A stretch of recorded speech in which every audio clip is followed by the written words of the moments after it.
The ice cream shop.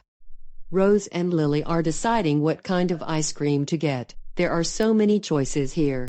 I know, that's why I like to come here. What are you thinking about? I know it's boring, but I usually just get the same thing every time. I go for 1 scoop of cookies and amp cream and 1 scoop rainbow sherbet. Those are classics for sure. Can't go wrong with them. What do you like? I like to mix it up and get something different every time. I think I'll go for the salted caramel. Check your understanding through this video and to see how you're learned. Question 1. Who usually gets the same thing every time? Have you find out through this video? If yes, that's good.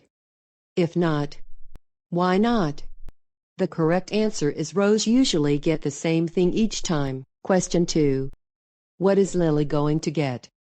Have you find out through this video? If yes, that's good. If not, why not?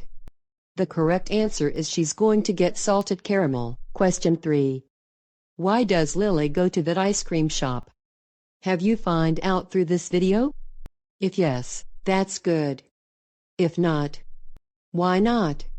The correct answer is she goes there because there are so many choices.